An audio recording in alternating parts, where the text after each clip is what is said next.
Business.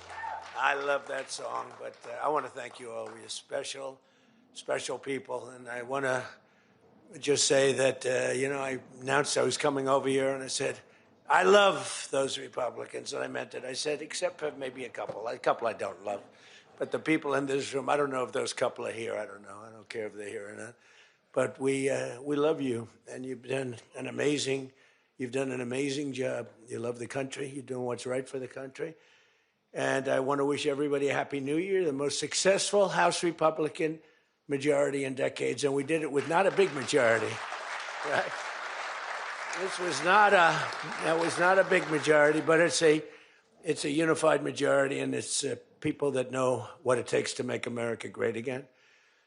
So together we had 12 months of unprecedented success in 2025, and now we're going to make history and break records with the epic midterm victory that we're going to pull off. It just doesn't seem to happen for people that win the presidency.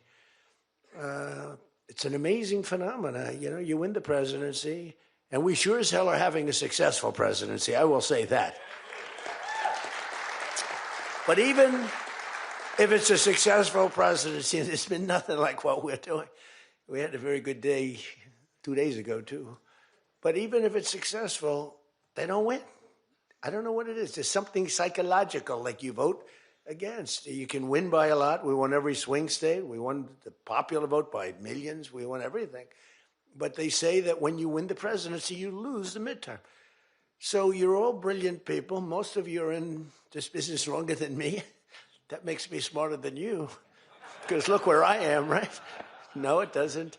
But I wish you could explain to me what the hell's going on with the mind of the public, because we have the right policy. They don't. They have horrible policy. They do stick together. They're violent. They're vicious. They're vicious people. And they stick together like glue. They don't have a couple of the people that we have. A couple of people, not too many, really very few. And that's why I want to just say that before we go any further, I want to express our tremendous sorrow at the loss of a great member, a great member, Congressman Doug LaMalfa, who passed away yesterday, as you probably have heard. And he was the leader of the Western Caucus, a fierce champion on California water issues. He was great on water. He wanted to release the water, he'd scream at him. And a true defender of American children. He was a defender of everybody. And our hearts go out to his wife, Jill, and his entire family. He voted with me 100% of the time. And by the way, he wasn't a 3 o'clock in the morning person. Do you know what I mean by that? Where the speaker goes, sir, could you call up? Could you call? I said, what time is it, speaker? Sir, it's 3 in the morning. Could you make a couple of calls? How many? 9.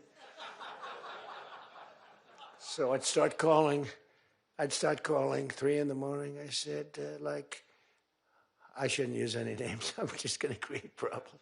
But hi, Jim. And I'm not talking about Jim Jordan. I never had a call 3 in the morning for him.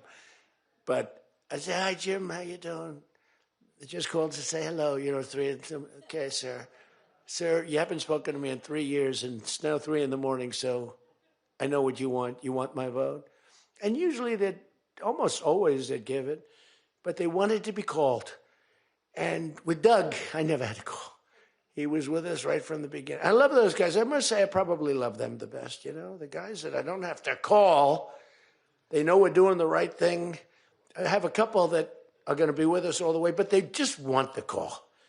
They want love. They need love. They're more insecure than most of you. It's true. No, most of you are secure people.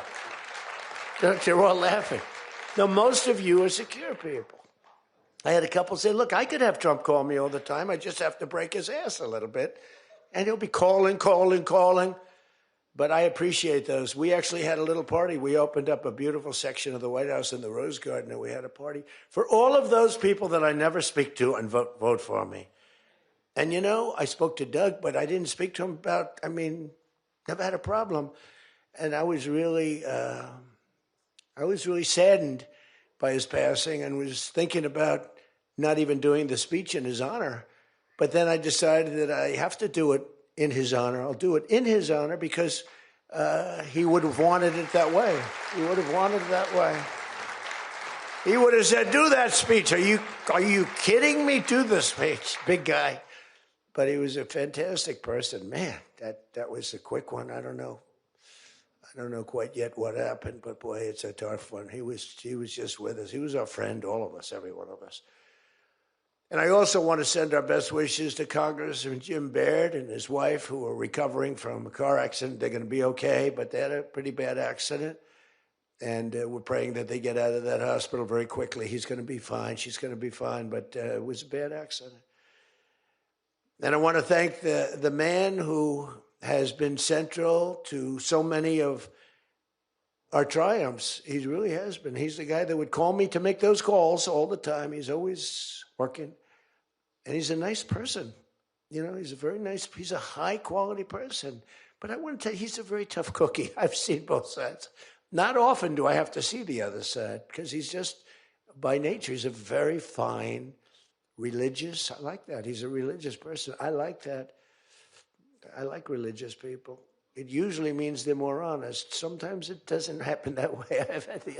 I've had some real religious ones that did numbers on me, and I said, I'm going to get them someday. They got me by surprise, but it's usually good, okay, right? And his name is Mike Johnson, Speaker Mike Johnson.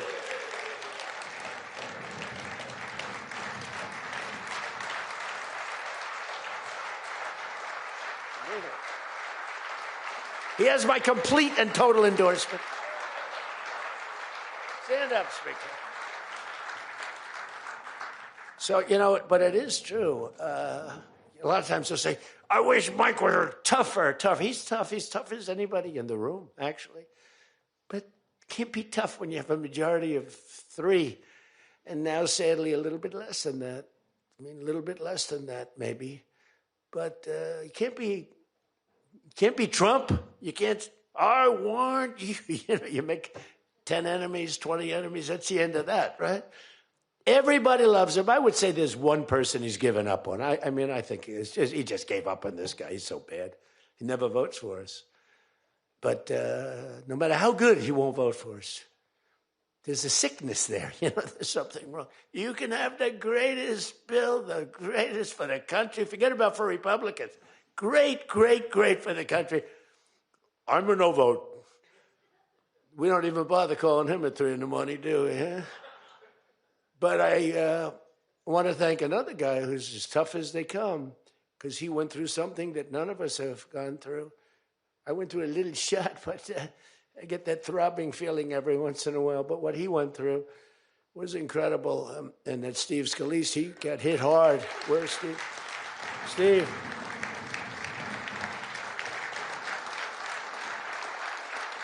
He's a tough cookie. He was dead. I went to the hospital. His wife was crying so much. He was a mess. Oh, yeah, she loves you. That's the only thing I learned about Steve, that he has a wife who loves him. Because I've gone to hospitals where guys are in bad shape, and the wife couldn't care less. She's waiting. She's looking for the next guy. Who's the next guy down the pike?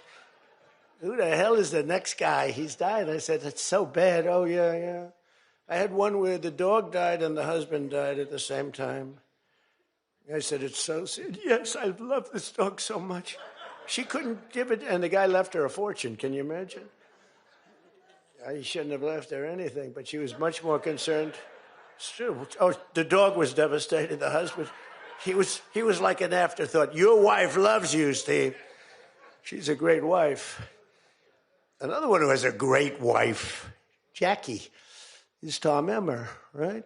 Look at you. You have a great wife, but you haven't been tested like these guys. You haven't. We don't want to test her, right? She's incredible. She's a strong, beautiful, great person. She's a great person. She actually liked me at the beginning when we were having little fights. We weren't even having fights. We just didn't know each other. And I heard he said something negative about me. He was sort of right about the subject, but you're not supposed to say ever, even though you're right. But Jackie was saying, I'm telling you, he's a great guy. He's good. He's going to be a great president, blah, blah, blah. She was fighting for me. And now I love this guy. He's great. She was right about both of us, I think, right? But Tom has been incredible. He's incredible at what he does. He's a great team player. Your conference chair, Lisa McLean, is so strong and powerful and beautiful. Thank you, Lisa. Thank you. Thank you. And I think their broadcast, we said we don't care if the press comes or not. So when I say that, that means that they're broadcasting all this, and I'm letting my feelings out because it's true. I feel that way about so many people in the room. I could say it about many of the people in the room. Some I don't know as well, but many of the people in the room. They're incredible people. You're incredible what you're doing. We also have another one, Richard Hudson, Chairman, NRCC. Richard's always in there. Always with a smile. No matter what's happening, Richard. He always has a smile. He's just a positive guy, smart and positive. Thank you, Richard. Really appreciate it. You do a great job. Republican Policy Committee Chairman, Kevin Hern. Kevin, where are you, Kevin? Thank you, Kevin. Thank you. Did a great job. Every one of you got to be proud of yourselves. And basically the entire House Republican Conference. It's been really amazing what you've done. And we're going to give you some ammunition today. I said, I'd love to make a speech. The Speaker asked me, would you make a speech? I said, sure. You think Biden would do that? Would you make a speech? What? First of all, people wouldn't ask him to make a speech because it never worked out well, right? Could never find the exits. You finish, look, stare here, stare there, stare here. You could jump off the front if you had to. No matter what he did, he got himself into trouble. So basically, they didn't ask him to, but if he did, it wouldn't be good. But it's good with me because, we have so much ammunition. We have ammunition. The problem is the fake news. That's why I like being on. I'd much rather do live television than do non-live because, when they say, as an example in my speech, peacefully and patriotically to the Capitol, peacefully and patriotically. Do you know that the Unselect Committee didn't report it, that I said those words? Do you know that the news never reported the words walk or march peacefully and patriotically to the Capitol? Do you know they never reported it? It's a scandal. The Unselect Committee never reported that. They never reported that Nancy Pelosi was offered 10,000 soldiers, National Guard soldiers, whatever you want. No, I don't want them. And the mayor.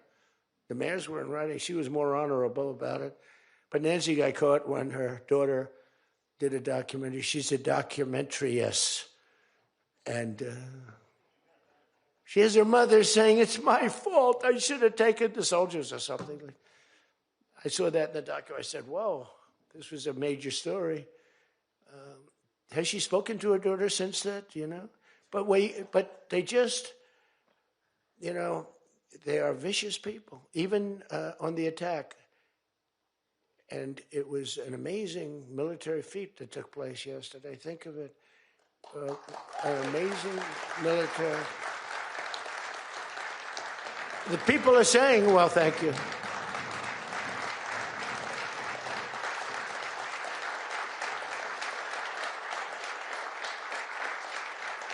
People are saying it goes down with one of the most incredible. It was so complex. 152 airplanes, many. Talk about boots on the ground. We had a lot of boots on the ground. But it was amazing. And think of it, nobody was killed. And on the other side, a lot of people were killed. Unfortunately, I say that, soldiers. Cubans, mostly Cubans, but many killed. And they knew we were coming, and they were protected, and our guys weren't. Our guys are jumping out of helicopters, and they're not protected, and they were. But it was so brilliant. The electricity for almost the entire country was, boom, turned off. That's when they knew there was a problem. There was no electricity. Caracas said, there's no electricity. It's not the only people with lights were the people that had candles. It was just off. So we sort of got them a little by surprise. But it was brilliant tactically. It was an incredible thing. But I watched where Schumer, he's such a bad guy. I mean, I've known the guy for a long time. And he's such a bad guy. You know, at some point they should say, you know, you did a great job. Thank you. Congratulations. Wouldn't it be good? I would say that if they did a good job. Their philosophies are so different. But if they did a good job, I'd be happy for the country. They've been after this guy for years and years and years. And, you know, he's a violent guy. He gets up there and he tries to imitate my dance a little bit. But he's a violent guy. And he's killed millions of people. He's tortured. They have a torture chamber in the middle of Caracas that they're closing up. But he's tortured people. And now what they do, the radical left, they actually have people, and it's hard to get them. They're all paid people. Most of these people are paid. You know they're paid when they have brand new, beautiful printed signs by like the highest quality printer. And you have a woman, free Maduro. And the sign is before we even did the attack. You know, free Maduro. Why do you want him freed? I don't know, but he should be free. Oh, she reads the sign. What does that say? It says free. Well, that's what I believe. And, you know, you see the sign. It's like, Lisa, we should all have quality signage like that. The one thing I want their sign maker. The guy is great. He does beautiful signage. You know, the old days was better when they used to write out their own sign, wasn't it? They'd make a sign in the basement. They'd have an old broken board holding up a sign, and it's made with a magic marker, sloppy as hell, and it meant something. But today, when you have that yellow and black, they should use different colors a little bit. But the yellow is a beautiful shade of yellow.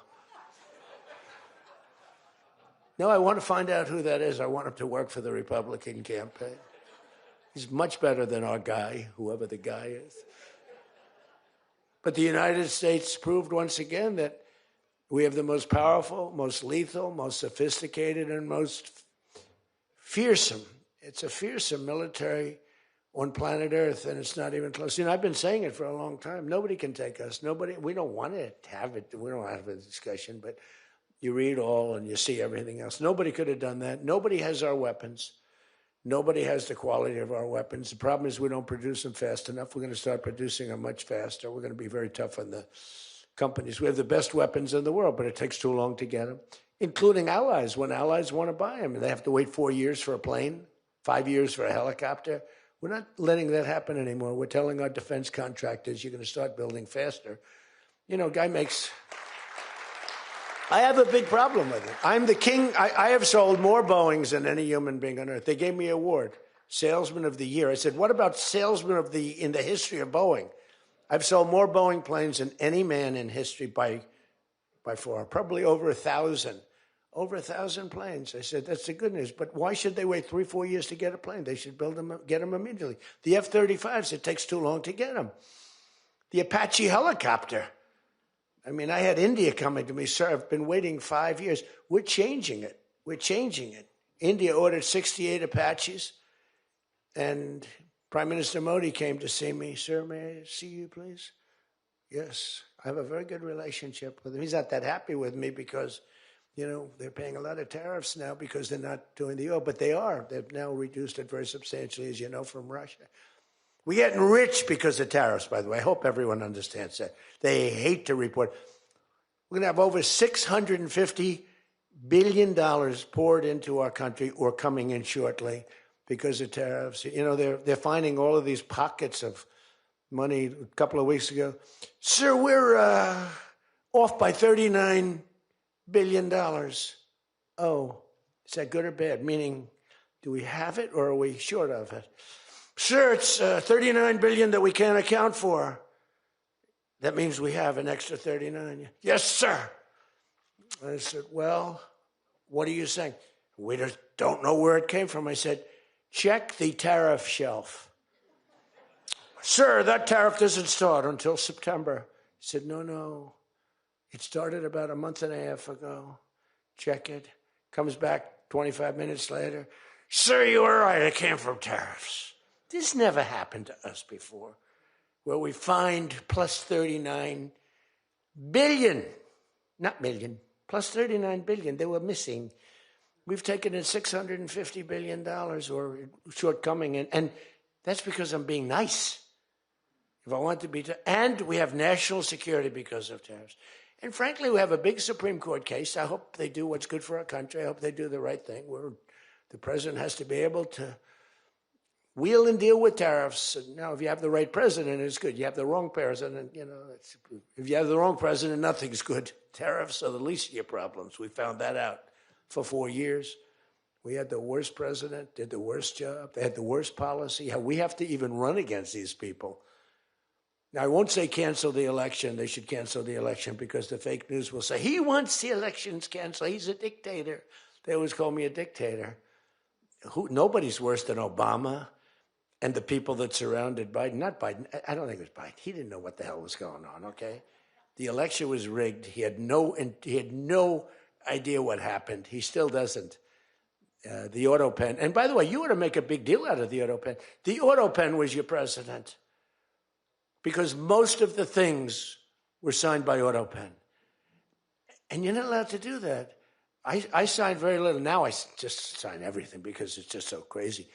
But, like I had the other day, we elevated a general to 4 stars. I think you should sign that. That's a big deal.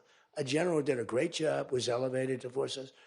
And I had the gentleman, and I signed it in front of him, held it up. You got to sign that. You can't give it to an auto pen. And you can always tell an auto pen. One thing, it has 2 little tiny dots. You know that? 2 little dots. You know what that's from? 2 pins. They go bing, bing. They're wonderful things.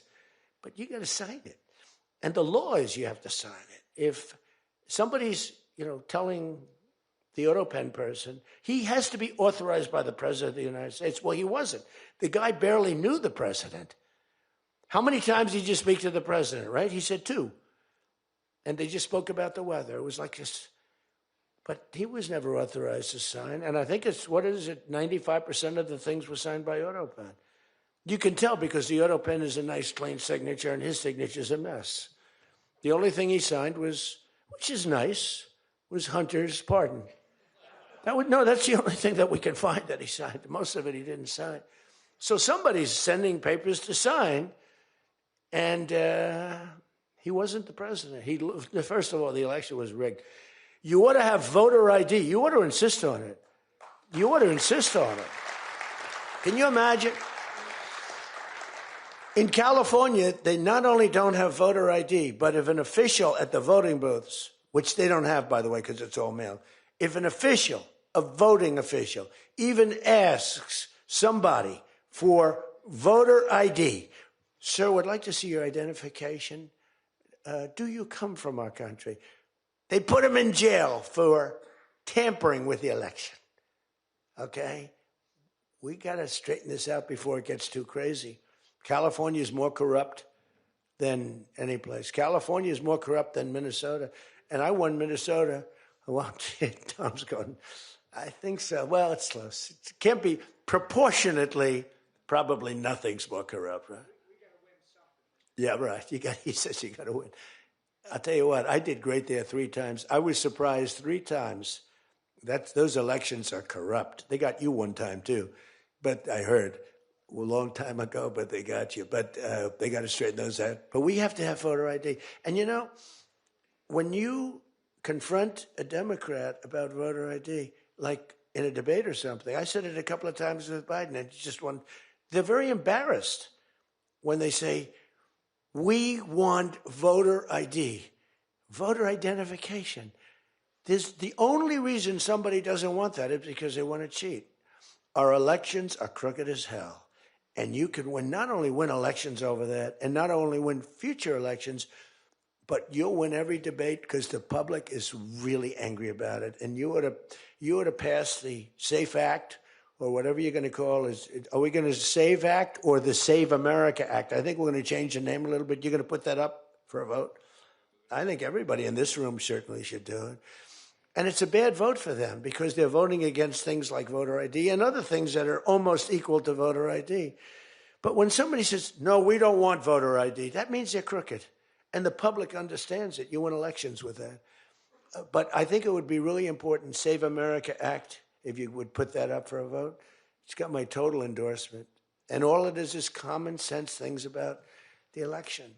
And they'll fight it like crazy because they cheat. That's the only way they can win. When you have policy so bad, when you have policy with men and women's sports. Men and women's sports. And they fight like hell for it. They still are. I saw the other day a person that you know very well, a congressman, was fighting like hell.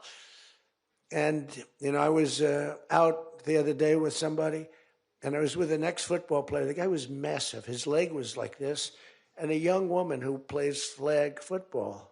And she's very good, supposedly, as an athlete. She's smaller than this guy's leg. Okay? And if they were playing football together, he wouldn't even have to run. He could just keep walking. They couldn't take him down. You know, the guy, he can't even believe it. But there are so many. They had a race, a long-distance race. They had champion men, women, you know, one of those marathon deals. The man finished 5 hours and 14 minutes and 36 seconds sooner. He beat the champion woman by 5 hours.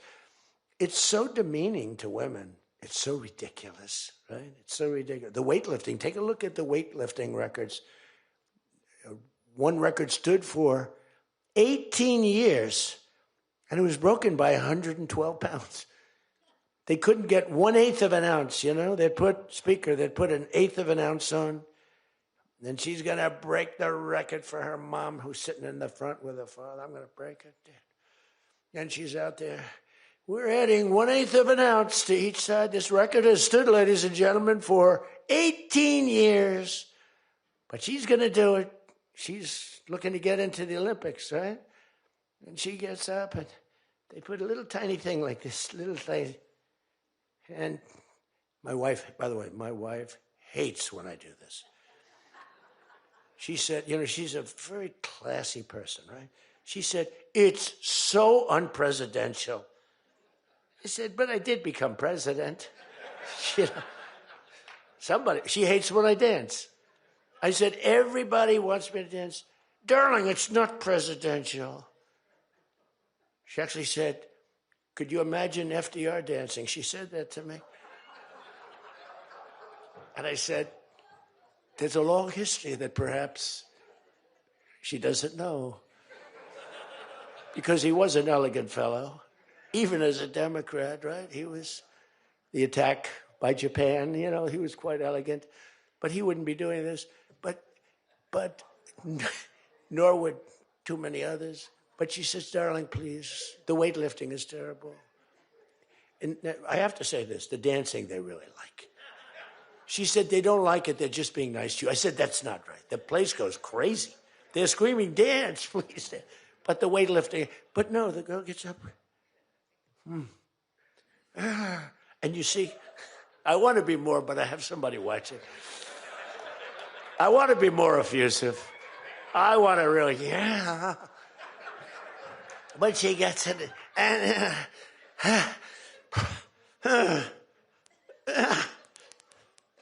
drops the thing, walks off the stage crying. Her mother's crying, her father's crying.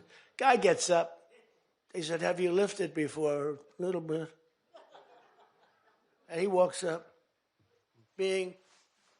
He could have gone ding, ding, ding, ding. I think it was 112 pounds, right? It's crazy.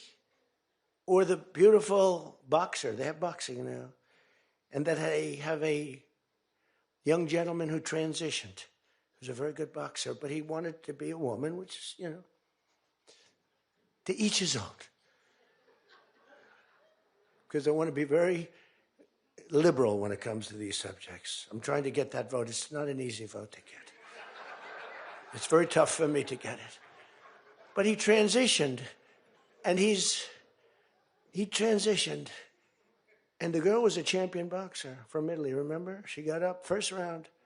He hit her, boom, with a left. A left, for those, everybody here knows about. But a left, Lisa knows better than anybody. But a left is defense. He goes, boom. She's like, oh my. She walked to the corner, remember? She didn't go down, but she did everything else. But she said, I've never been hit like that before. I don't want to go out again. You can do it. You can do it. Bang. She walked off. She said, he happened to win the gold medal, that young woman. He won the gold medal. There were two transition people. They both won gold medals. The whole thing is ridiculous. You have policy on your side. They don't have policy on your side. Right? You have policy. And I saw this guy fighting like hell. The swimming records is ridiculous when you look at the swimming, any records. It's crazy. And it's so demeaning to women. Women are the, and for a long time, they refused to talk about it. They were embarrassed to talk about it. Now they do talk about it. They talk about it openly. But they have the worst policy on everything, open borders. We want open borders. They still want an open border. We did the greatest job ever on borders. And, I think they forgot it. My guy said to me today, I have a great guy, Ross. He's the greatest speechwriter. He said, sir, let's not mention the border. Nobody cares about the border anymore. Can you believe it?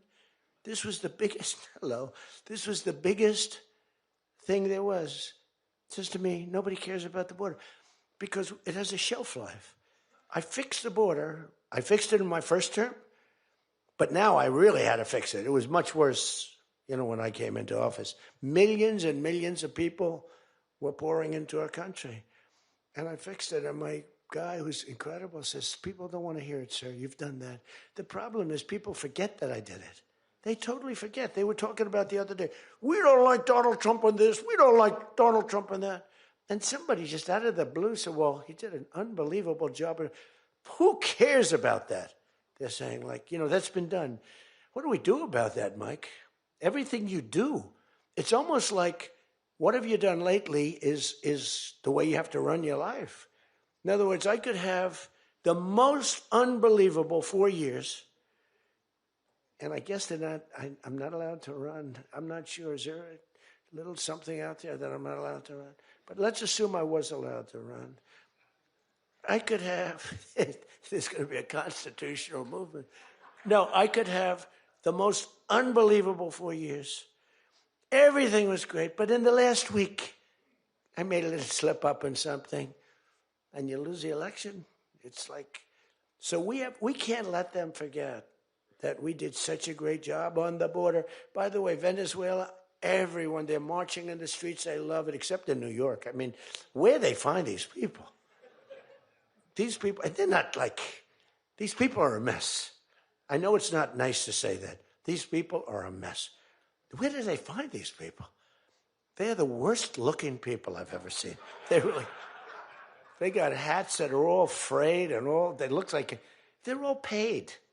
They don't even know what they're talking. When the reporters don't interview them because they know that it's, the press is so anti. It's hard to believe the press could be so anti because it's all common sense. It's not, we're conservative, whatever. Doesn't matter.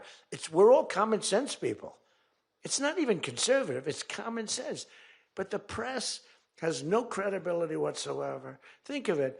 I got 97% bad stories on one network, 93% on the other, and I won in a landslide. You know what that means? The press has no credibility. That's all it means. And we got to keep it that way. So I don't talk too much about the swimming, the weightlifting, the boxing. I don't talk about it. You know why? I want to start bringing it up about a week before the election because I don't want them to correct themselves. I don't want them to say, we've decided that we don't want to have men playing in women's sports. That'd be a devastating blow for us. Because that's, they say it's an 80-20. No. It's about a 98-2 issue. We've decided that we will not have open borders where the entire world, from the Congo, prisons from the Congo, these are extraordinarily tough people. These are people that make our motorcycle gangs look like fine young men. Okay? Our motorcycle gangs are wonderful people by comparison. No, they come in from prisons in the Congo. They come in from prisons from all over the world, but in particular Venezuela. Tren de Aragua. Tren de Aragua comes in, and Tren de Aragua, they say it's the worst gang in the world. It makes our gangs look like little sweethearts. It makes our gangs, you want to take them out to dinner, they're so nice. They cut off the fingers of people. One guy makes a phone call in Colorado. The governor stinks in Colorado. He's no control. So Tren de Aragua, they don't want to do anything about it. So ICE has to go in and take them out because the governor doesn't want to do anything. But they make a phone call. They've taken over my building. The landlord's calling. They took over his building. So the governor doesn't want to do anything. But he calls the police, the guy. They come in. Did you call the police? This is Trinde Arag. We're talking to the man that owns the building. Did you call the police? Yeah. Boom, they cut off his fingers. If you call him again, the next time your hand comes off. Can you believe it? The guy's walking around, his fingers were cut off. And these are the animals that we're throwing the hell out of here. Washington, D.C. is now the safest city in the country. And you people know that better than anybody because you were, I mean, think of it. You're in Congress. You're respected people. You're afraid to walk outside. Washington, D.C. Now, we had a terror attack 4 weeks ago, and one person's looking down from heaven, and the other one is actually recuperating and going to make it, I think, but really badly hurt. Really badly hurt. Most positive mother I've ever. No, my son's going to be fine, sir. The mother was telling me that the night of the attack, I went just like I went to you. I spoke to this incredible woman. Sir, everyone's praying for my son. He's going to be fine. The doctors thought she was, just hoping against hope. There was no chance. And 2 weeks ago, he got up and started walking around. It's amazing, actually. So maybe some really bad. It looks like he could be okay. He's going to have pretty bad after effects. But that was a terrorist attack on people that are doing a great job. And it could have been anywhere. But we haven't had a murder. We would have, on average, 2 murders a week in Washington. I don't even like talking about it. Two murders a week in Washington, D.C. We haven't had one in 7 months. People can walk out now. You can walk down with your wife down to the restaurants, which are booming, by the way. I mean, if you go back to before I got in, and we did a pretty good job 4 years ago, but it was never this, in my first term. So when we were during the first term, we were pretty good, but, it wasn't like that big of an issue. It became a big issue because people were being mugged all over the place. We had a couple of people working in the White House that were killed. We had one guy waiting for his wife in a car. They said, "Get out of your car." He said, "Well, I'm waiting for my wife." They blew his head off. The wife is walking up to the car. Animals. And then they get angry when I say, they're animals. Nancy Pelosi, they're not animals, they're human beings. No, they're not. This is another thing. That's a 98-2 issue also. No, they're animals, and we've taken them out. We've took out over 2,000 people, brought them back to their countries from where they came, or they're in prison now in Washington. Because it's not just like, you have to take the bad ones out. 2%, 3% of the population causes 90% of the crime. Think of it. 2% of the population in Washington, D.C. causes 90% of the crime. So when you get rid of the 2%, we took out over 2,000 people, got them out of the country or in prison. Some were so bad that we didn't want to send them back to their countries because they'll come back in, even though it's hard now, but, they're pretty smart. They're sick, but they're smart. But you're now living in one of the safest cities in the country. It's a great thing. You can walk to the restaurants. Restaurants are booming. New restaurants are open. They were all closing. You wouldn't have had a restaurant. And I don't know about you, but to me, those soldiers standing there look so good. I'm not going to feel safe walking down the street without them. I don't think you would either. Even though, we took out so many criminals, I just feel better. To me, they're beautiful. I look at these soldiers, and you feel safe. You feel safe. I don't think if we took them out, even if the crime wasn't much, it would definitely be more. We did a great job in Chicago. They don't want to talk about it. We, against all this slob of a governor, this stupid slob, who's the family threw him out of the business. He was a dope, and the Pritzker family. But they threw him out of the business. And the mayor, he's a low IQ person, extremely low IQ. We should give everybody, like, these competency tests, right? The cognitive, they call it cognitive. I'm the only president that went for cognitive. I think every president and vice president should be forced to take cognitive exams, mental tests, like, are they intelligent? Wouldn't it be nice? Do you think Walz could pass a cognitive test, as an example? Do you think Kamala could? I don't think Gavin could. He's got a good line of crap, but other than that, he couldn't pass.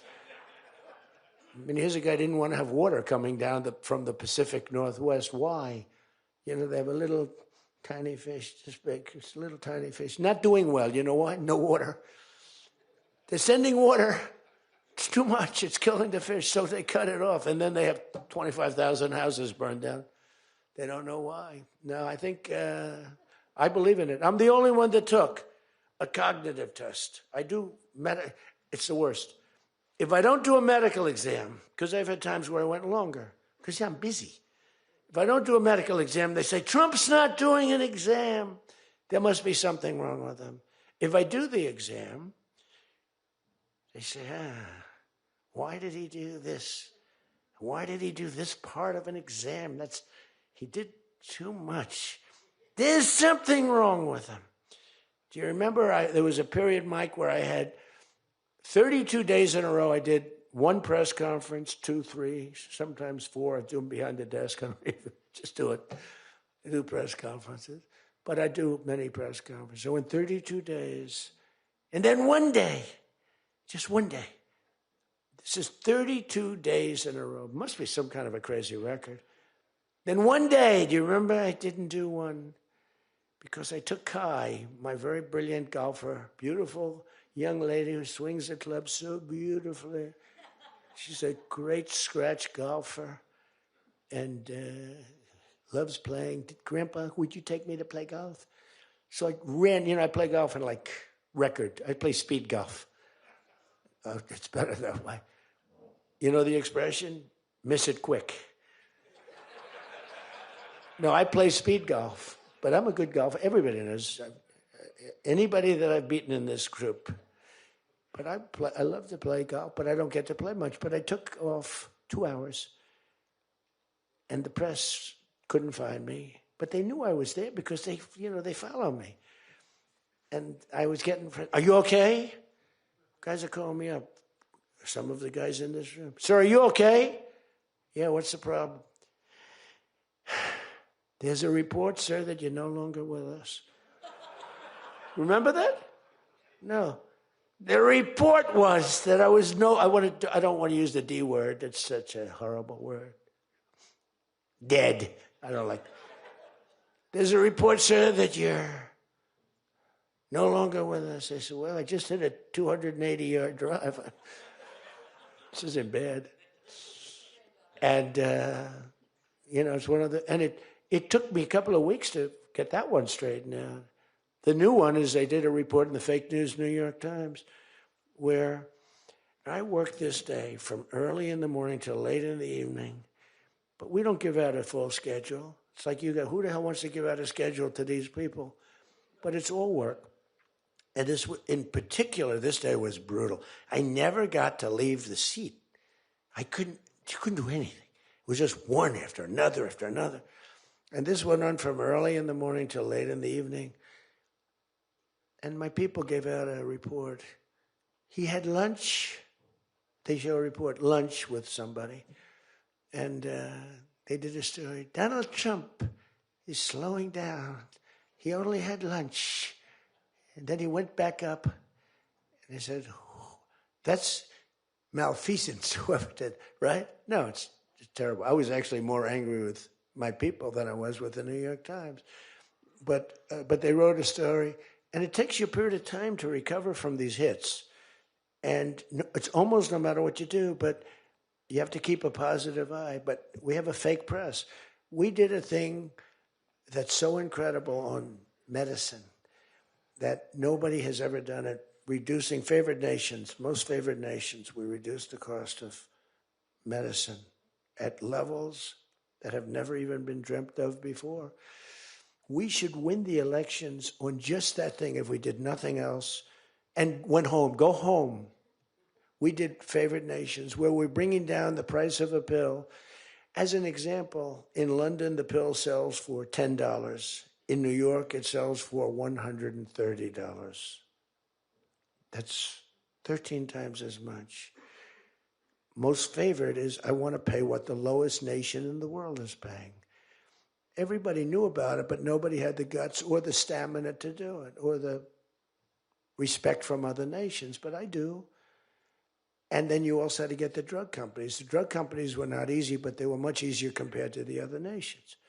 So the other nations used to tell the drug companies, we're not going to pay more. You kept it for years the same price. Everything, we just kept going up, up, up. And finally I had the drug companies and I said, listen, fellas, you can't do this. Can't do it anymore. I'm not going to let it.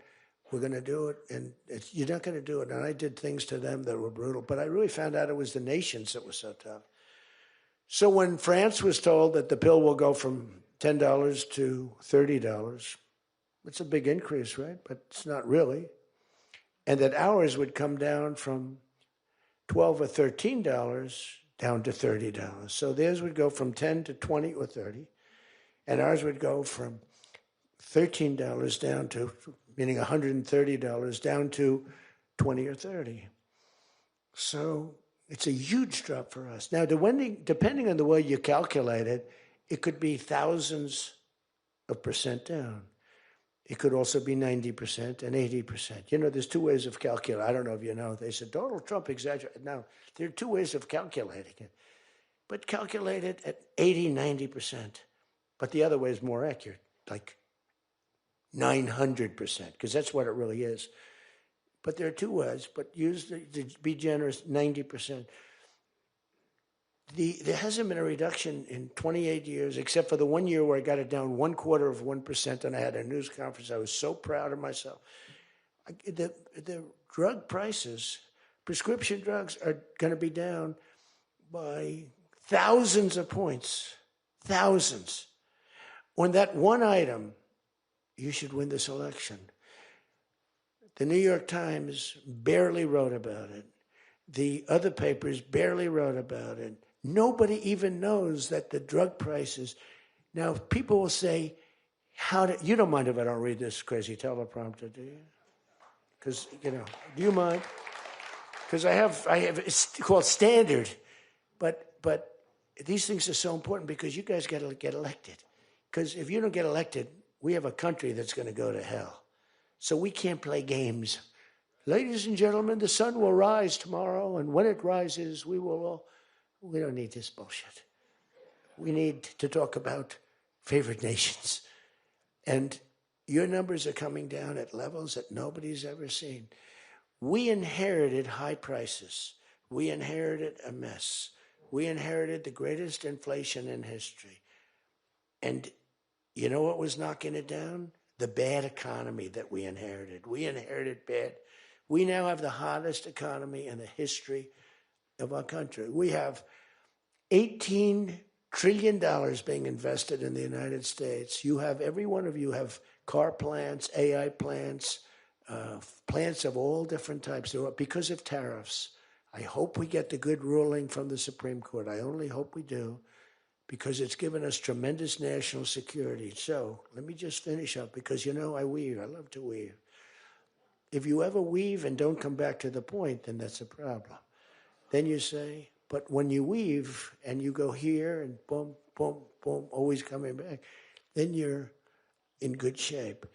But what's happening is, by doing what I did, we're getting numbers that are so low. But what did I do to the countries? I said, France, your health care for prescription drugs is going to go up triple.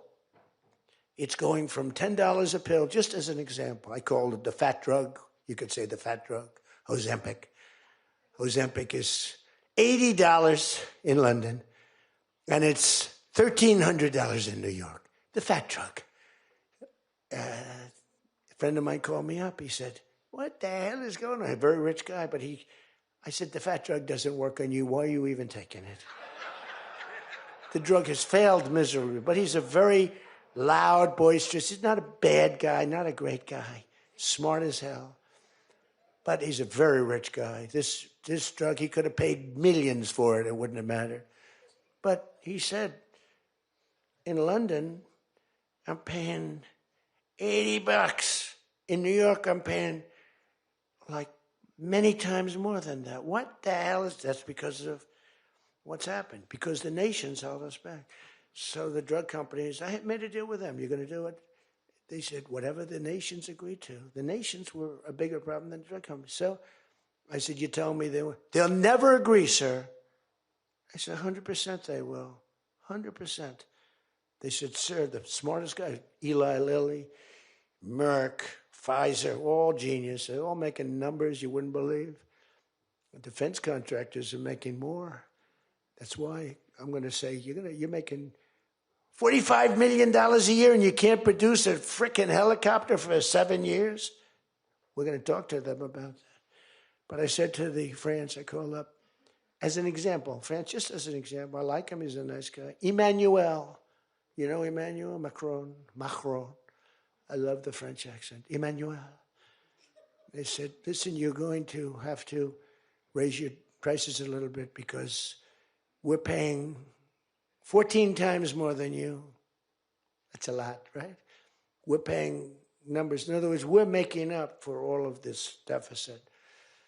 No, Donald, I will not be able to. Mr. President, please excuse me. Most of the people call me Mr. President, except for people that don't respect me, they call me Donald, which are probably a lot of them too. But they said, no. Putin calls me Mr. President. She calls me Mr. President. Emmanuel goes, no. We will not do that. Yes, you will, Emmanuel, 100%, because I was told they wouldn't do it. And this is, you can take Emmanuel and add up Hans, you can add up Ludwig, you can add every name in the book. It's all the same. The answer is no. We're not going to double our drug prices. Not for you or anybody else. I said, yes, you are, 100%. We are not going to do it. No, you don't understand. 100%.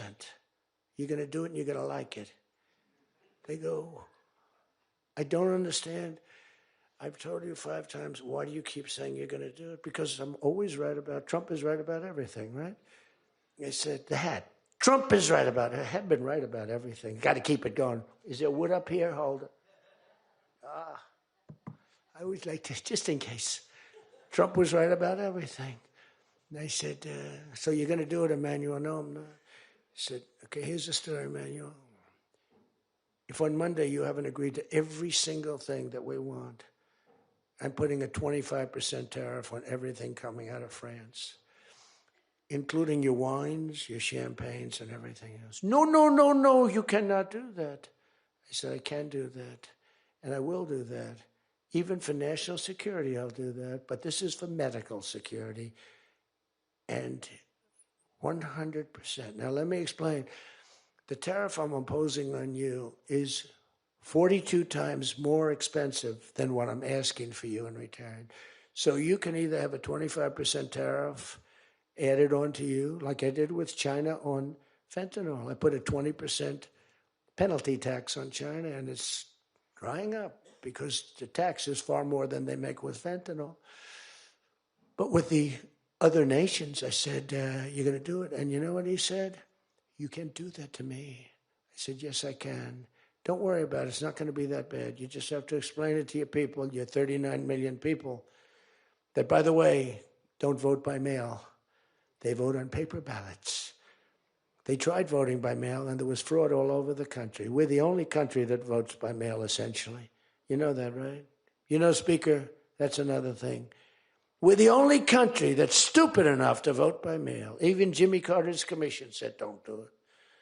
But just to finish so that you won't say he wanders. Emmanuel said to me, Donald, you have a deal. I would love to increase my prescription drug prices by 200% or whatever. I would love to do it. It'd be such an honor. Whatever you want, Donald, please. Don't tell the population. Please, Donald, I beg you. Every country said the same thing. No, we will not do this. Some were strong, some were very nice, some were rude. But they all said one thing, no, we won't. And within, I'd say on average, 3.2 minutes, they were all saying, we would be honored to quadruple our drug prices. So we would be honored to quadruple our prices if that's what you like. We want to make you happy. Okay. Therefore, I will not charge you a tariff, and you're going to increase your drug prices by 3 times what they were paying 2 days ago, right?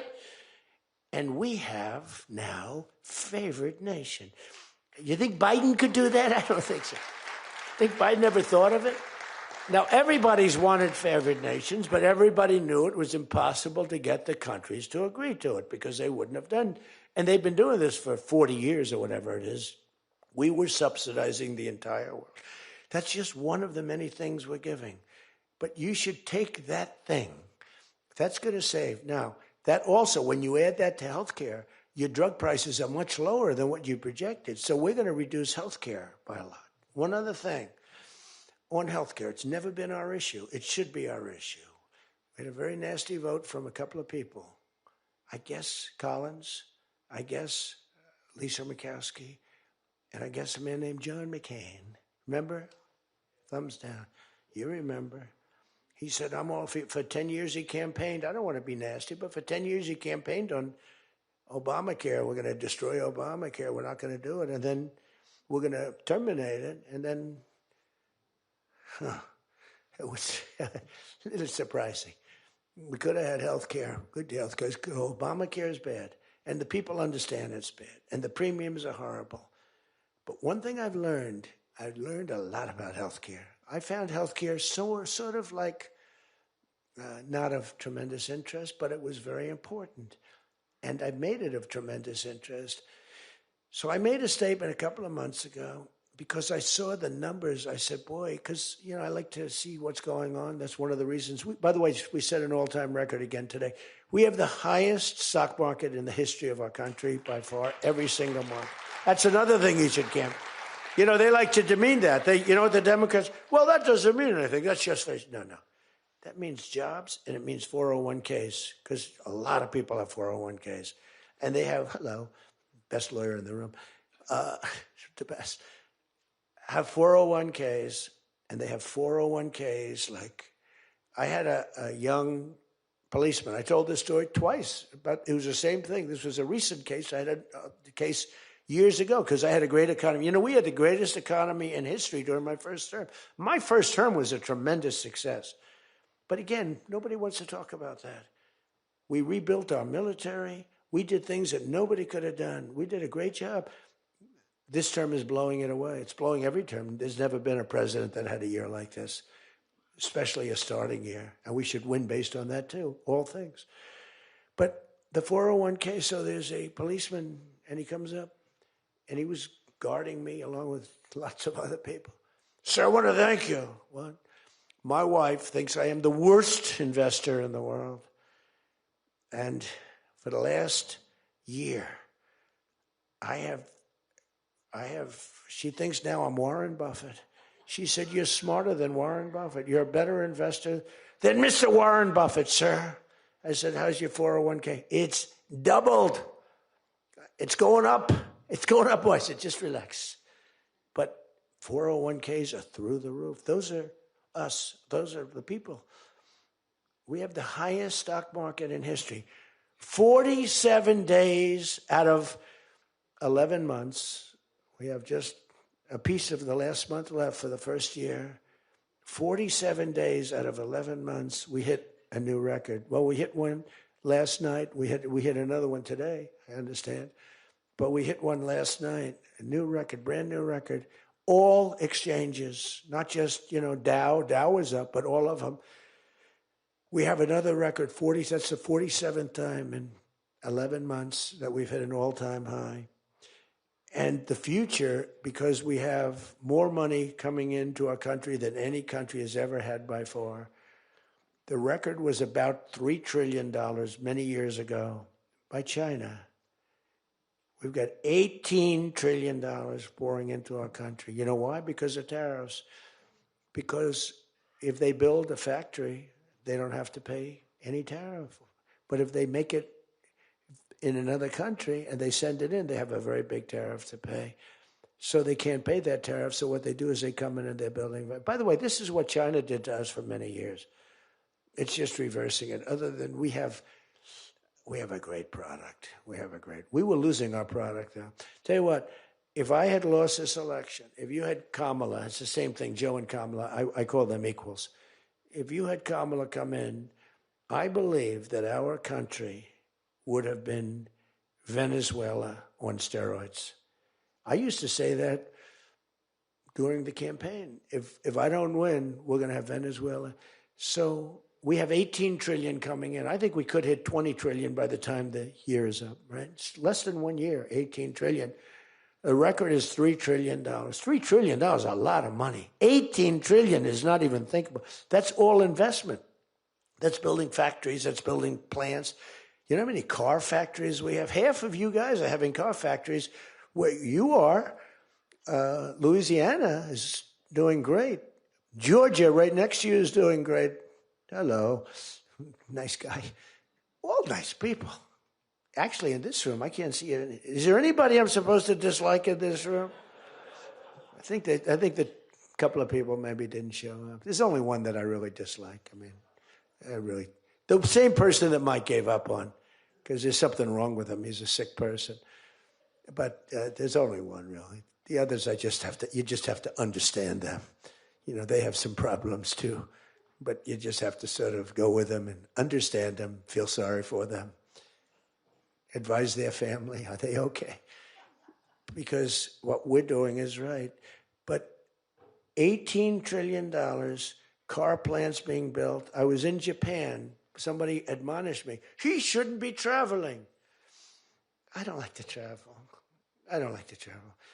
But when I travel, I make a lot of money for the country, not for me. For me, I don't care. I have a much higher purpose. I have plenty of money. I don't need money. I don't want money.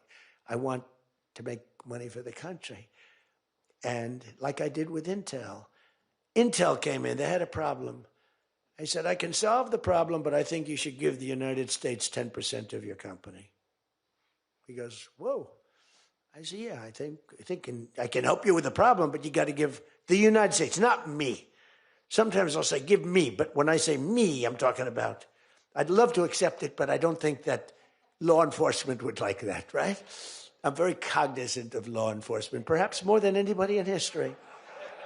Actually, a friend of mine who's really smart said, you know, you've got to be the most honest guy in history because you have been examined, your books, your records. I have a big business.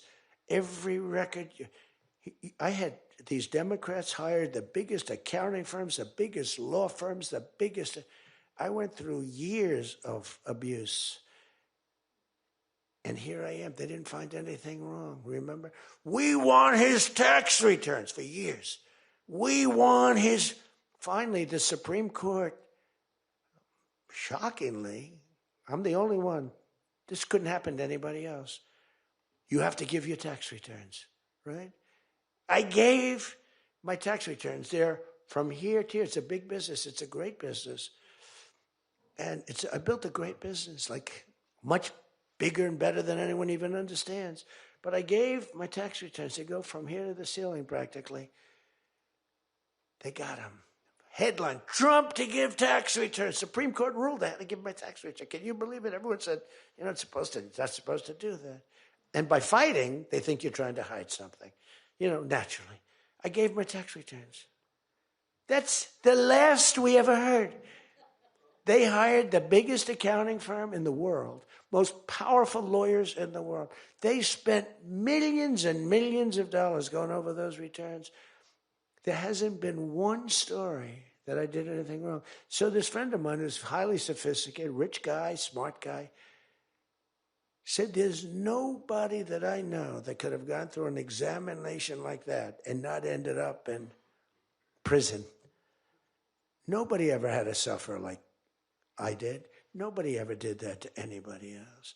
You know, there was an expression, Andrew Jackson was the most abused president in the history of the United States. You know who second was? This is before me. You know who second was? Abraham Lincoln. But he had a civil war, so we have to give him a pass. But Andrew Jackson was treated horribly. He was a great general and a good president. So bad that his wife died. I mean, his wife died. They were horrible. But I just saw a report came out the other day. I blow them away. He never got impeached twice. I got impeached twice on nothing. On a perfect phone call, remember? Perfect phone call. Tim Scott, who's a great guy, great, wonderful guy, South Carolina, straight guy, right? He is a good guy, good person. He's an honest person. He read a transcript. Thank goodness I had a transcript. Essentially, the call was taped because they tape calls. I didn't even know. So was that call taped? Yes, sir. I said, oh, well, bring it down. I don't even know. And we read the transcript. It was perfect. It was so good. I told Ukraine not to cheat. And if you see any cheating, report it to the Attorney General of the United States. That was my call. They said, he was trying to intimidate. All I said is, don't cheat. And we have a signed agreement that Ukraine can't cheat. You know that. It's the only country we have actually a signed. They violated the agreement many times, I would tell you. You'll find out. I was right about that too. But nobody's gotten cheated. But this guy said to me, for you to have escaped. But the one thing, and I'll just end it, because Jim Jordan back there, world champion wrestler, 128-1. Whatever happened to the one guy? The Russian. He lost to, how dare you lose to a Russian? Do you know the more impressive record for Jim? Because I'm a big sports person. I love sports. Jim went to high school. As in high school, he was considered like the top wrestler. But he was undefeated in high school. Now, what that means is that as a freshman, he was beating seniors. Is that true? Were you actually undefeated? Seriously, were you undefeated in high school? That means as a freshman, he had to beat seniors, Steve.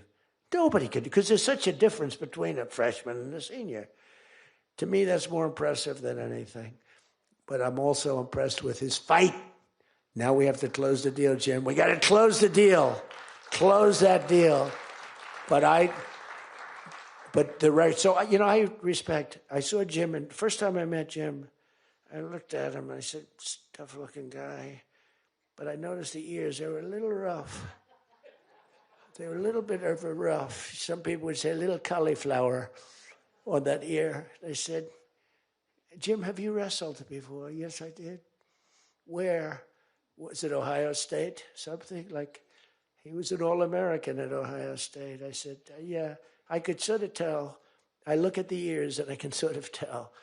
But have you had plastic surgery on your ears, Jim? No? Because they look better now than they did the first time. They've healed over the years. They've healed. Actually, now you're wrestling with probably much tougher people, the radical left lunatics, right? But anyway, so I just want to leave it by this. I want to say that you are great people. We have all of the policy. We have wonderful. Just stay together. We got a few people that make life very difficult. They don't have that. I used to say they don't have a Mitt Romney in their midst. I mean, Mitt Romney was very difficult. You know, he was almost like for them. He was on the Senate side. But we have a couple of people that are really bad. I mean, they're bad, but maybe they'll straighten out. Maybe somebody in the room can sit them down and straighten them out, because what we're doing is the right thing for the country. We're not Republican or Democrat. We're doing the right thing for the country. If you look at what we're trying to solve the health care problem. We're trying to get better health care at a lower price. I mean, that's a good thing, right? And the one thing I learned, and just in concluding, and I said it like a month and a half ago, and it was the number one thing in the country. Even the fake news covered it. They tried to put a negative spin on it, of course. I said, I read a story about insurance companies making a fortune. A fortune. Their stocks were up 1,700%. Who invested recently in a stock that's up 17? And that's because the money that they're getting from Obamacare is massive. And the government generally. That means they're making a fortune. And as soon as that, because I have a natural, I don't want to say it again, but I have a natural business instinct. I do. I've always done things. I've done some things that people said you're crazy and I made a lot of money with. I've done a lot of things that were good. I have an instinct, right? Somebody said, he's got the best political instincts of any politician in 150 years. I said, no, I don't. I really don't believe I do. I think I have good instincts. I have common sense. But they said that it was a very complimentary statement, but I don't believe that's necessarily right. But I do have good policy. I have good common sense. And maybe they wield that into instincts. And I did become president, so can't be that bad. And I never did it before. Don't forget, I ran for president. I had a politician telling me very strongly, they said, sir, I've run for office 20 times and I've won 17. And I know what I'm talking about. This was at the very beginning of my first term. I said, well, I've only run once and I won, but I won for president. He said, you got me on that one. He's actually sitting in this room right now, that son of a gun. He knows who I'm talking about. He was giving me a hard time, but he's turned out to be a decent person. Not the best in the room, but a decent person. He's not my favorite in the room, but he's decent. But we have one thing that's really strong. Uh-oh, it's a fake news. Pulitzer Prize, right, Doug? Pulitzer Prize. He got one for the bullet. He had the bullet, but he got how many Pulitzer Prizes? 3 Pulitzer Prizes, and all talented guys. These are great guys. I don't like the people back there as well. These are the ones that take the pictures. Make me look thin for a change, Doug. You're making me look a little bit heavy. I'm not happy about it. But one thing I did see and find out in the last 2 months, when you tell the people that we want the money to be paid to the people so the people can buy their own health insurance and health care, it's like, and I just said it, and I said it because I read a story on the front page of a certain paper that I don't even mention because it's so stupid paper, it's so bad, it's gone so far off the Wall Street Journal, I don't mention it. I refuse to tell you that it's the Wall Street Journal. They've lost their way. This is not the Wall Street Journal of old. But I read a story on the Wall Street Journal, and it said that the insurance companies are making so much money. They weren't demeaning them or anything, and I guess as an investor, you're happy. When I read that, I said, wait a minute, they're making that kind of money, and they're making it because of stupid politicians, I hate to say, that we allow them to make it. If you guys can get in a room, because, we don't have that as one of our issues. It's the only thing they have. They're lousy at it. They came up with Obamacare. We tried to fight it. We almost had it won, but we didn't get 3 votes. We should have gotten them. But here's, you want to turn this thing, you work on favored nations, you work on borders, you work on all of the things that we talked about, but now you take the healthcare issue away from them, and they want to fight it. You know why? They're all owned by the insurance companies, and they cannot fight it successfully. There's nothing they can do. That's like almost the voter ID thing. When they try and fight, I watched a guy trying to explain why we shouldn't have voter ID the other day, and the guy was a fool. He looked like an idiot. This is the same kind of an issue. Let the money go in the healthcare account or however you do it. Let the money go directly to the people. Now, you have to be a little flexible on Hyde. You know that. You got to be a little flexible. You got to work something. You got to use ingenuity. You got to work. We're all big fans of everything, but you got to be flexible. You have to have flexibility. I came out with a statement. Let the money go not to the big fat cats and the insurance companies that made 1,700% over the last short period of time. Let the money go directly to the people where they can buy their own health care. And I'm not sure that I've ever said anything that was more impactful. I say a lot of things and have a lot of good ideas. And this was an idea that, the whole world went crazy. The whole country went crazy. The world went crazy with envy. If you can somehow do that, Mr. Speaker, Tom, all of you, Steve, if you can do that, this is going to be your issue. And the other thing is fertilization. They're trying to hit us on fertilization. They were dead on fertilization when I got a call from a very wonderful young senator from Alabama saying they had just lost a case. And the case, I've never been met with such scorn. Friends of hers were just going crazy. And I said, explain the issue to me. And it was on IVF, the fertilization. a judge ruled against and said all fertilization places have to be closed down, like immediately, it would have been a disaster. And fortunately, I picked it up, and we owned the issue. But now I understand they're trying to make a case on fertilization. You can't let them do that. Very important issue. All of these issues are very important issues. But you can own healthcare. Figure it out. Let the money go directly to the people. It goes in a healthcare account.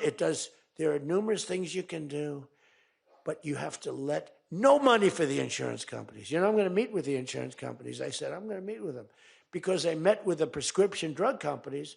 And that's when I found out what was going on with the fact that we were paying 10 and 13 and 14 times more money than Europe and other places. I learned that at the meeting. Now I'm going to meet with them in a few days. I'm meeting with them all, 14 companies. I'm meeting with them all. I'm also meeting with oil companies. Let's go. You know what that's about. We've got a lot of oil to drill, which is going to bring down oil prices even further. But if you can come up with health care, remember this, where the money goes to the people, you have just owned, they can't fight it. They're owned by the insurance companies. You guys don't get money from the insurance companies. They do. They get a massive amount of money. It's their biggest donor. They're going to try and fight you, but they can't win the fight. If you explain it, the money goes directly to the people. That's going to be your issue. The other thing is energy. Your energy prices have come so far down since I'm president. And nobody wants to, I saw on television, energy prices are down 3%. No, they're not down 3%. They were $3.50 and $4. It's now $1.99 a gallon in many stations, and it's going down further. And that's like a massive tax cut. And that's the other thing, tax cuts. No tax on tips, no tax on Social Security, no tax on overtime. Now think of this, no tax on tips, no tax for seniors on Social Security, no tax on overtime. You're allowed to deduct if you buy a car and you take out a loan on the car. For the first time ever, middle-income people, all people can deduct, but they never got a deduction before like this. It's only for rich people. They got them. They have so many deductions. You're allowed to deduct the interest against your taxes. Nobody thought it was possible. It's going to be phenomenal for the car companies, but it's even more phenomenal for the people. It's like getting it's like paying half for the car. All of these things, you have so much ammunition. All you have to do is sell it. Taxes. But the one thing they know about the taxes, I call it the great big beautiful bill. I think it's even better. But the great big beautiful bill is just that. There are so many goodies in the bill, you have to get the word out. Because the people in the back of the room won't do it. That's why I love live television. Because they can't, sometimes they'll turn the camera off. But they're embarrassed when they do that. If we're going too strong and doing too well, if the lights go off, you're doing well. If the lights are on, you got yourself a problem, okay? I see that little red light. That light goes on. If that light, that's bad, isn't it? If that light goes off, you know that you're doing a good job because you're fighting the Democrats and you're fighting the fake news. And it's amazing that they can be so stupid. And they don't have credibility anymore, and you can beat them. I mean, it's the old thing that, never fight the news, but you have no choice because it's almost like they become radicalized. But you are fighting the news, but you can beat them. That's why I'm standing here. I mean, I had Kamala. I was beating Joe by 30 points, and then they changed him. That's like a fighter in the ring. He's losing, and they said, let's put somebody else in to take his place. Very unfair. They changed in the middle of the election. They said, he's going to lose, so let's give somebody else. And fortunately, she was just as bad as him. Probably slightly. I don't know. Would you say as bad or worse? Close. Pretty close. But it took 6 weeks. It was a honeymoon period. 6 weeks. It took 6 weeks to find out that she didn't have what it takes. But you got to win the midterms. Because if we don't win the midterms, it's just going to be, they'll find a reason to impeach me. I'll get impeached. We don't impeach them. You know why? Because they're meaner than we are. We should have impeached Joe Biden for 100 different things. They are mean and smart. But fortunately for you, they have horrible policy. They can be smart as can be. But when they want open borders, when they want, as I said, men and women's sports, when they want transgender for everyone, bring your kids in, we're going to change the sex of your child. Just send them our way. In some cases, like in Minnesota, they don't even tell the parents. Is that right? And nobody believes it when I say it. I think we have 6 states. Nobody, am I correct? Okay, Tom Emmer said yes, so. But it's true. Where the kid comes back, they keep the kid. They operate on the kid. They don't tell the parents. It's not believable. We have great, solid, common sense policy. They have horrendous policy. What they do is they stick together. They never have a no vote. They impeached me. I never knew I was going to be impeached. I get a phone call. You just got impeached. I said, what does that mean? It took them 10 minutes. They impeached the president of the United States, who did a damn good job. I rebuilt our military, Space Force. I got everything. I did a lot. They impeached me for nothing, twice for nothing. Fortunately, you were on our side, and we were unanimous. And the second time, the few people in this little group, like Rice and this, they're all gone. Every one of them is gone, except one that we're going to sort of let ride with. Some guy that has a state that you might as well just let him ride. But think of it, everyone's gone. Everyone's gone. It makes me feel so good. I don't want to feel vicious, but I'm so happy that everyone. And they're seriously gone, too. They lost in landslides. This guy named Rice, he lost by 48 points, right? Remember him? Oh, no, there he is. What a job you did, Mr. Fry. Congressman Fry. I looked around for somebody. It's true, this was a good choice. We've made some bad choices, too, because you have to do it. I said, who the hell can run against this guy, Rice? It was a Trump plus 40 district. They had riots around his house that night. You know, he voted, I vote to impeach. And that night they had riots. So they said, who the hell? Just give me somebody. A warm body. And then, no, it has to be a living, breathing person. And then if I could get a genius, it would be good. And we got a guy who is so good. He's been, I think, are you happy with him? I think so. Stand up, bro. He's great. I said, where does he come from? He's like a senator, state senator or something. I said, all right. I spoke to him one time. I said, you're accepted. But little did I realize how good he was. You did a great job. You've done a great job, and the people love him. So he has done a great job.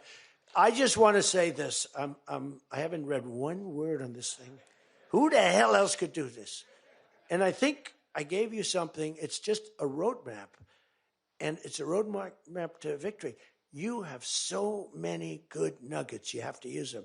If you can sell them, we're going to win, because we've won 2 races in like 50 years. It's for whatever reason, I don't know why, but just don't fight it. It doesn't make sense. There have been 2, and they were unusual circumstances.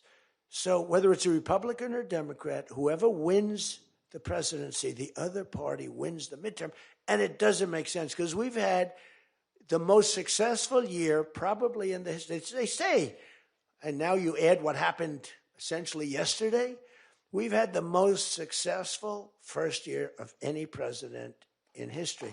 And it should be a positive, and make it a positive. So with that, I leave you. I do. And I started by saying I love you all, and I'll end by saying I love you. You're amazing people. What you do for this country is incredible. And thank you all very much. Thank you.